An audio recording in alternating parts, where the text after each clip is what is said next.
I've got one that can see. I told you the US government once poisoned the alcohol supply, knowing people would die, and what if I told you they kept doing it, even as the body count climbed into the thousands? This wasn't a rogue act. It was policy. Signed off, funded, executed by the same government that claimed to be protecting you. You didn't learn this in school, but it happened, and it's not the only time. In 1920, the US government launched one of the boldest social experiments in history: prohibition. The 18th Amendment banned the production, the sale, and transport of alcohol. They said it would reduce crime, protect families, make America more moral. Spoiler alert, it did the opposite. And Prohibition marched on, leaving the ugly scars of violence in its wake. But the times were prosperous and the people carefree. They had packed up their troubles long before, and they seemed unaware of the new breed of gangster being spawned by the 18th Amendment. Al Capone was the cream of his crop. He was public enemy number one. And while the country was dry, his take was over $100 million a year over a lot of dead bodies. Speakeasies popped up everywhere. Organized crime exploded, and everyday Americans still found ways to get their booze. So the government tried something darker. They knew people were stealing and redistilling industrial alcohol, stuff meant for cleaning, fuel, paint, so they thought, let's poison it. Not metaphorically, literally.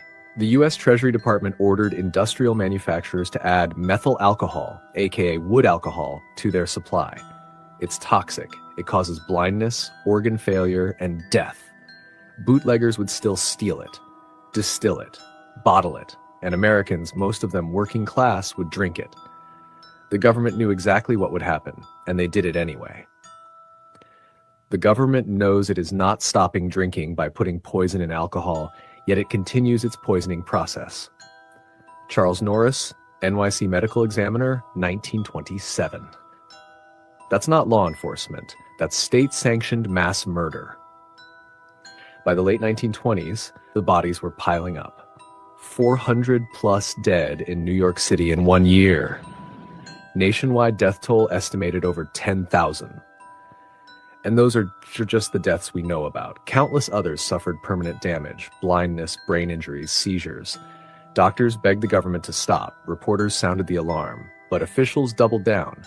They said people shouldn't be drinking anyway. They blamed the victims. It was a public health massacre, disguised as a moral crusade. After Prohibition ended in 1933, the story disappeared. No hearings, no arrests, no national reckoning.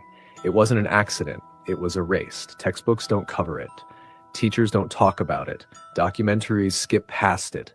But the documents are real. The deaths are real. The silence, that was the plan. They called it necessary enforcement. But if another country had done this to Americans, we'd call it an act of war. You might be thinking, okay, Rocky, this was the 1920s. That was a different time. But it wasn't the last time. America's public enemy number one in the United States is drug abuse. In order to fight and defeat this enemy, it is necessary to wage a new all-out offensive. I have asked the Congress to provide the legislative authority and the funds to fuel this kind of an offensive. Now we need your support again. Drugs are menacing our society. They're threatening our values and undercutting our institutions. They're killing our children. From the beginning of our administration, we've taken strong steps to do something about this horror. Tonight, I can report to you that we've made much progress. 37 federal agencies are working together in a vigorous national effort. And by next year, our spending for drug law enforcement will have more than tripled from its 1981 levels. The same mindset that poisoned alcohol is the same mindset behind the war on drugs. They couldn't kill the supply this time, so they criminalized the user. And instead of death by poison, it was death by policy. Mandatory minimums, 3 strikes laws, whole communities locked up, families shattered, nonviolent offenders serving life sentences. And while that was happening, Big Pharma got rich selling legal drugs that killed far more. So ask yourself, did the mission change or just the method? During Prohibition, the US government poisoned alcohol to scare you straight. Over 10,000 people died, and they called it justice. Decades later, they launched the war on drugs, and they didn't poison the product, they poisoned the system. It's not about safety, it's about control. It always was. And if you don't learn this history, you won't see it coming the next time.